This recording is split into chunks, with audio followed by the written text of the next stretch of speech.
Welcome back. Spoilers alert. Today, I am gonna talk about a romance movie titled The Counselor. At the beginning of the movie, we are introduced to a lawyer from Texas known as the Counselor. He and his girlfriend, Laura, are in bed talking about different things. The Counselor has a flight to Amsterdam in the evening where he is going to purchase an engagement ring for his girlfriend. Meanwhile, somewhere in Mexico, heaps of drugs are being packed in barrels and hidden in a sewage truck. The said truck is then driven across the border to the United States without being caught by the authorities when it reaches its destination. It is stored at a sewage treatment plant. The following day, the Counselor is in Amsterdam. He goes to meet a famous diamond dealer who presents him with the finest diamonds in the world. One diamond, in particular, catches the Counselor's attention. They check it under a microscope and praise its beauty.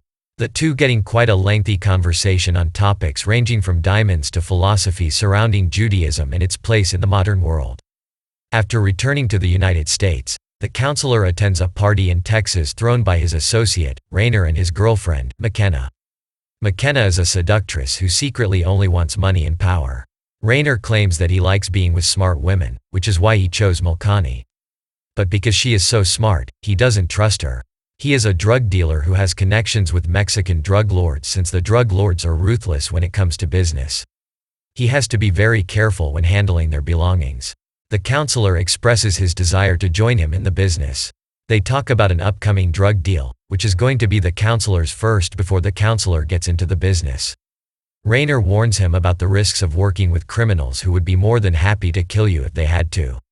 He also describes a method of execution that they use, which makes people quiver in fear. They use a device called the bolero, made up of a string and run on a battery that gradually strangles and decapitates the victim. Later that day, the Counselor brings Laura to a fancy restaurant for dinner. Taking the opportunity, he proposes to her with the ring he had brought from Amsterdam. She happily says yes to the proposal, and the two kiss. Laura and McKenna are hanging out by the spoonful talking about the proposal. McKenna subtly tries to seduce her into cheating on her fiancé, but Laura dismisses her. Meanwhile, the Counselor is on his way to meet a man named Westray, a business associate of Rainer's. He is there to deliver his investment for the upcoming drug deal. Westray informs the Counselor of the deal's 4,000% return rate. It is sure to make him a lot of money. However, he also warns him against the Mexican cartels. Westray seems to be unsure of the Counselor's willingness to get involved in business. He asked him if he is sure about the investment, to which the Counselor says that he is confident. Following a long conversation with Westray, the Counselor goes to the Texas State Penitentiary to talk to a prison inmate named Ruth. She is a client of his who is on trial for murder. He asks her for her dress size to buy her one for the next hearing. Ruth is impressed by the Counselor's slyness and the lengths he goes to prove his clients are innocent. However, she currently has more concerning matters on her mind. Her biker son has been recently arrested for speeding and cannot post bail because he is her lawyer. She asked the Counselor to do her a favor and get her son out of jail, and he agrees. Later, the Counselor goes to meet Rainer at a club that is still being renovated for the opening. The two have partnered up to establish it. Rainer says that they will be able to open it for the public in about 3 weeks. He also tells the Counselor's story about how a friend was beaten up by a man for hitting on his wife. Later that day, the Counselor and lawyer in a restaurant waiting for their food when a man named Tony and his girlfriend approached them. Tony is the Counselor's former associate who he doesn't fancy talking to. Tony insults the Counselor in front of Laura, asking her to be careful of his true intentions. After he leaves, the Counselor apologizes to Laura for the inconvenience and asks her to forget him. Then we see Martina go to the church to ask forgiveness for her sins on Laura's advice.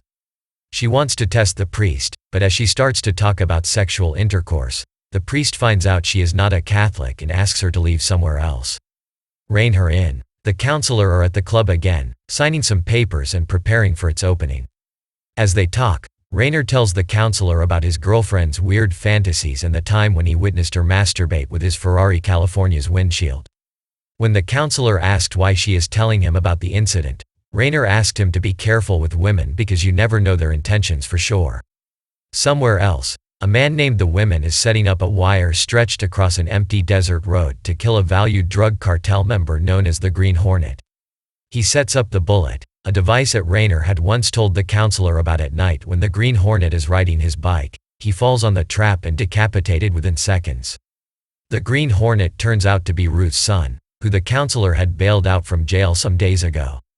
Meanwhile, Laura calls Machina and tells her about a weird dream she had. Lachina, who had always urged her to explore her sexuality, suggests they get together.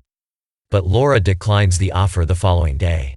The woman who killed the Green Hornet uses the key he had stolen from the dead body to steal the batch of drugs that was supposed to be sent to the cartel.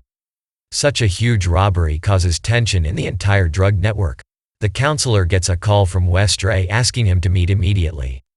They discuss the matter, and the counselor finds out that the people from the cartel want to talk to him because they believe he was behind the Green Hornet staff. According to them, the counselor releasing him from prison was also planned to get him killed. Westray says that the counselor is in huge trouble because those people do not believe in coincidences. Meanwhile, the wireman is transporting the drugs to the said location, but on the way is pulled over by two cartel members pretending to be police officers. A gunfight ensues, resulting in the death of the fireman and his accomplice. The cartel members repossess the truck with the drugs and get it delivered to its final destination, where it was supposed to have gone. Because of the counselor's connections, Raynor is also in trouble. He quickly throws away his phone and calls Laura using a stranger's phone. He asked her to go home and stay inside until his next call. Following that, he goes to meet Raynor, who is just as stressed now that the counselor is on the cartel's bad side. He doesn't want to do any business with them. Still, both of them know that they can either wait for the cartel members to come for them or run away after the counselor leaves. Machina approaches Raynor and asks him what he wants to do next. She bluntly claims that when the cartel members come for him, she will not be there. Raynor understands that she has to save her life first. In the meantime, Laura calls the counselor and asks him to meet her in another city. He assures her that everything will be fine and hangs up. In the following scene, Raynor is driving through the city, trying to run away to another country so the enemies wouldn't find him. However, his plan fails when a black car that he recognizes stops him on the way. He freaks out and tries to drive away, but is soon stopped by them. The people sent by the cartel drag him out of the car, but he still puts up a fight. At last, a man shoots him twice and kills him. Meanwhile, the counselor packs his bags to meet Laura in another city before leaving the house. He calls Westray to advise him to run away as soon as he can. After the call, he throws his phone away to never be in contact with anyone from the business again. The counselor also gets out of his house with his luggage somewhere else. Laura is about to board a flight when the cartel members in the black car follow her. She tries to run, but they catch her and abduct her after a little struggle. The counselor reaches the destination hotel and waits for her, but she never arrives. He gets more and more impatient with time. When the day ends, it is clear to him that she has been kidnapped because of his deeds somewhere else.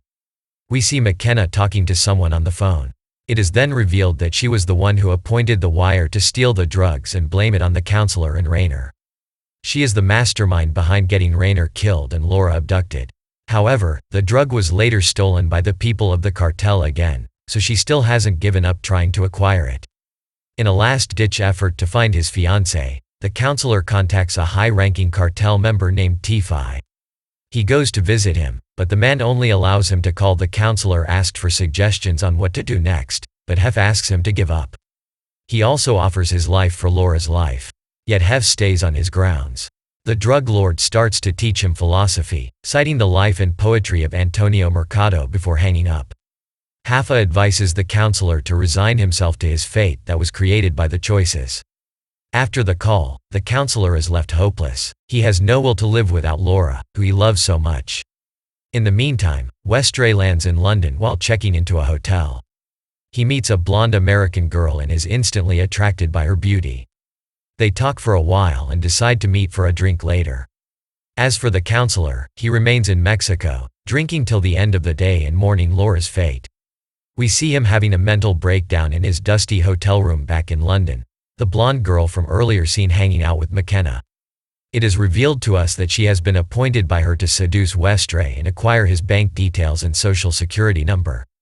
The blonde girl has successfully completed her task. She hands the details to Mulcani, but says the details won't be of any use unless they have his computer.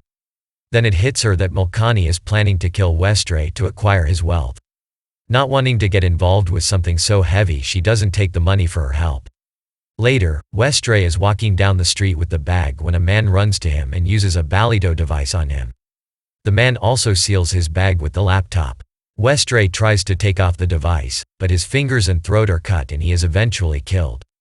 A package is slipped under the door of the counselor's hotel room. He opens it and finds a DVD with Ola written on it.